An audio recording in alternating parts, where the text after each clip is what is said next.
Picture this, you just bought your first car in America. That new car smell, the freedom of the open road, it's a dream. Then, out of nowhere, someone runs a red light. You're shaken, but you think, it's okay, I have insurance. But then, a few days later, you get the call. The voice on the other end says, I'm sorry, but that specific damage isn't covered by your policy. Your dream instantly turns into a financial nightmare. This happens every single day to people who simply don't understand the confusing language in their car insurance policy. They know they have to pay for it, but they have no idea what it actually is. What if you could look at any car insurance policy and understand exactly what it means, line by line? By the end of this video, you will be able to do just that, potentially saving yourself thousands of dollars. Let's demystify American car insurance together. The average policy is a package of different protections, not just one single product. We're going to break down every major type of coverage, without the confusing industry jargon, so you know exactly what your state legally requires versus what you actually need to be safe on the road. Let's start with the absolute foundation, the one thing you cannot legally drive without in almost every state: liability coverage.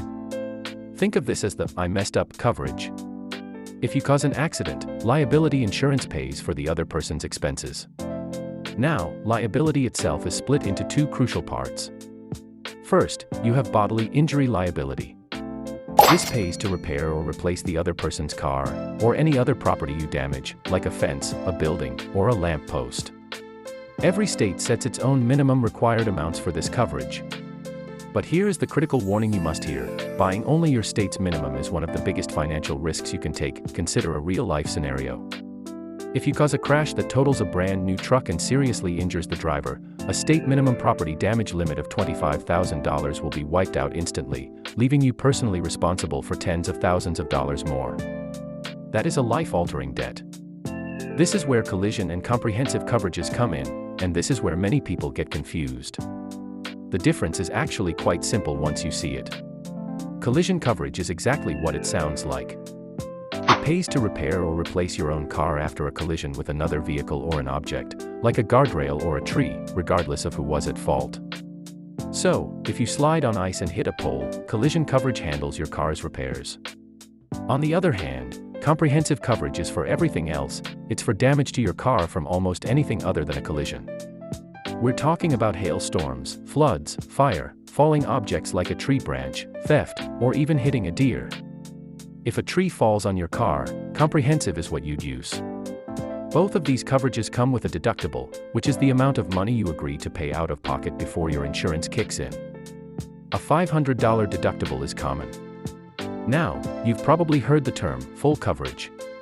It's important to know that full coverage is not an official insurance policy.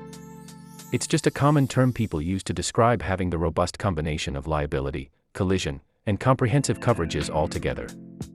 That's a question that leads us to the next critical category: medical coverages. Who pays for your hospital bills if you're hurt in an accident? This is where personal injury protection and medical payments coverage come into play. Personal injury protection, often required in no-fault states, is extensive. It covers your medical expenses, your passengers' medical bills, lost wages if you can't work, and even essential services like childcare. It's a wide-ranging safety net. Medical payments coverage is similar but more basic. It generally just covers medical and funeral expenses for you and your passengers, regardless of who caused the accident. You might be thinking, but I have good health insurance, why would I need this? The reality is, health insurance has deductibles and co-pays. These auto medical coverages can fill those gaps, covering your health insurance deductible and ensuring you aren't out of pocket while recovering from an accident. Now, let's build a safety net for the most frustrating situation of all, when the other driver is the problem. Uninsured motorist coverage protects you if you're hit by a driver who has no insurance at all, or in a hit and run.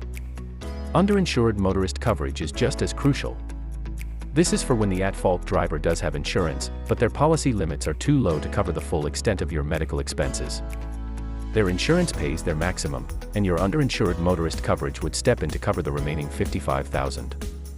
This is critically important, even if you have excellent health insurance, because it also covers things like lost wages and pain and suffering that your health insurance never will.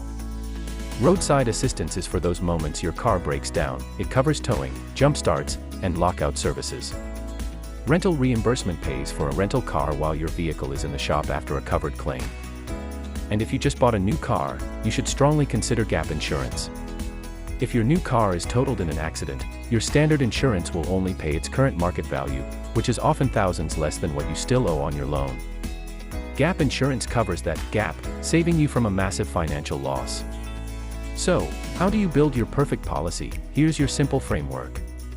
Then, if your car is still valuable to you, add both collision and comprehensive.